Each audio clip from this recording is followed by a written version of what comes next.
Right Onteru Pratap Reddy కాసేపట్లో TRS తీర్థం పుచ్చుకోనున్నారు. కేసీఆర్ సమక్షంలో టీఆర్ఎస్ పార్టీలో చేరబోతున్నారు ఆయన. ఈ నేపథ్యంలో తెలంగాణ భవన్కు ఆయన అభిమానులు భారీగా చేరుకుంటున్నారు.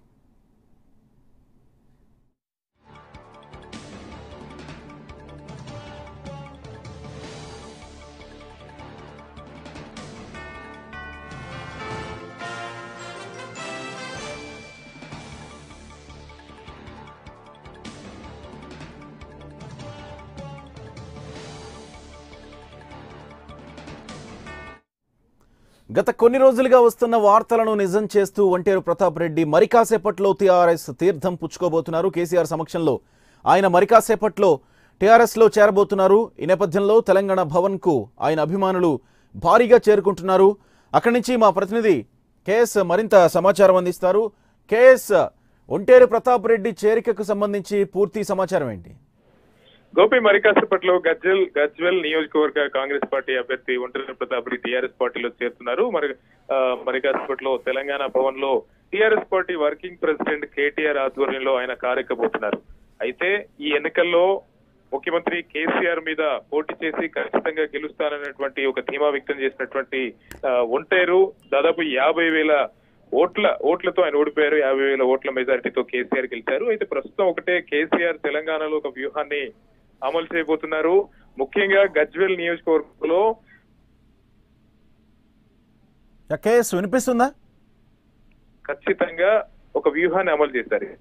కాంగ్రెస్ పార్టీ నుంచి గతంలో 2014లో గానీ 2018లో గానీ 2 సార్లు ముఖ్యమంత్రి కేసీఆర్ మీద ఒంటేరు ప్రతాప్ రెడ్డి పోటీ చేయడం జరిగింది. ఆ తర్వాత కొన్ని రాజకీయ సమీకరణాలు గానీ పరిణామాలు గానీ చోటు చేసుకున్నాయి. గజ్వెల్లో ఒకసారి కేసీఆర్ గెలుస్తారా లేదా అన్నటువంటి ఒక ఆ విషయం అట్లా తెర మీదకి వస్తున్నాయి. అయితే భవిష్యత్తులో అలా రాకుండా ఖచ్చితంగా ప్రత్యర్థి అనే పర్సన్ ఉండకుండా కేసీఆర్ అమలు చేసినటువంటి వ్యూహంలో ఒంటేరు ప్రతాప్ రెడ్డిని కాంగ్రెస్ నుంచి కారెక్కిస్తున్నారు.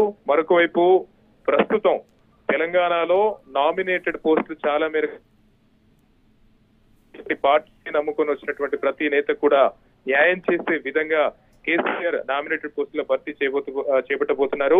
ఒంటేరు ప్రతాప్ రెడ్డి ప్రస్తుతం ఒక హామీ మీద టీఆర్ఎస్ పార్టీలో చేరుతున్నట్టుగా తెలుస్తోంది. ప్రస్తుతం ఆర్టీసీ చైర్మన్ గా ఇచ్చేందుకు కేసీఆర్ అంగీకరించారని, పార్టీలో చేరిన అనంతరం గజ్వెల్ నియోజకవర్గంలో టీఆర్ఎస్ పార్టీని మరింత బలోపేతం చేయడంతో పాటు భవిష్యత్తులో టీఆర్ఎస్ పార్టీని ప్రజల్లో మరింత తీసుకెళ్లేందుకు పనిచేస్తారనే ఒక ఆ నిర్ణయం మేరకు పార్టీలో చేరబోతున్నారు. ఇంకొకటి, ప్రస్తుతం కేసీఆర్ ఫెడరల్ ఫ్రంట్ మీద జాతీయ రాజకీయాలకు వెళ్ళబోతున్నారు. ఒకవేళ ఎంపీగా పోటీ చేసి జాతీయ రాజకీయాల్లో నిజంగా కేసీఆర్ చక్రం తిప్పేటువంటి సిచ్యువేషన్ వస్తే గనక భవిష్యత్తులో గజ్వెల్ నియోజకవర్గంలో ఎమ్మెల్యేగా బరిలో ఉంటారు, ఒంటేరు ప్రతాప్ రెడ్డిని అక్కడి నుంచే పోటీ చేయిస్తారు అన్నటువంటి ఒక చర్చ కూడా జోరుగా సాగుతుంది. ఇటువంటి రాజకీయ పరిణామాల నేపథ్యంలో ఇవాళ ఒంటేరు ప్రతాప్ రెడ్డి ప్రస్తుతం టీఆర్ఎస్ పార్టీలో చేరుతున్నారు. రైట్ కేఎస్, ఒంటేరు ప్రతాప్ రెడ్డి చేరికకు సంబంధించి ఇది క్లియర్. ఇటు కేసీఆర్ వ్యూహానికి సంబంధించి కేవలం గజ్వేల్ నియోజకవర్గంలోనేనా ఇలాంటి వ్యూహం? మొత్తం రాష్ట్ర వ్యాప్తంగా ఇంకా కొన్ని నియోజకవర్గాల్లో ఇలాంటి వ్యూహం అంటే టీఆర్ఎస్ కు ఎదురు లేకుండా మొత్తం స్వీప్ చేసే దిశగా ఏమైనా ఈ వ్యూహం అమలు చేయబోతున్నారు?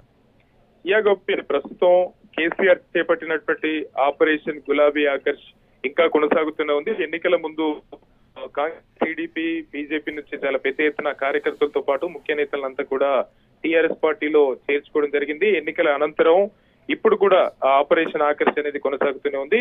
లక్ష్యం ఒకటే, ప్రస్తుతం తెలంగాణలో టీఆర్ఎస్ పార్టీ భారీ మెజారిటీతో గెలుపొంది కాబట్టి ఎవరైతే పార్టీ కొన్ని చోట్ల పార్టీని ఇబ్బందులు పెట్టేటువంటి పర్సన్స్ ఉంటారో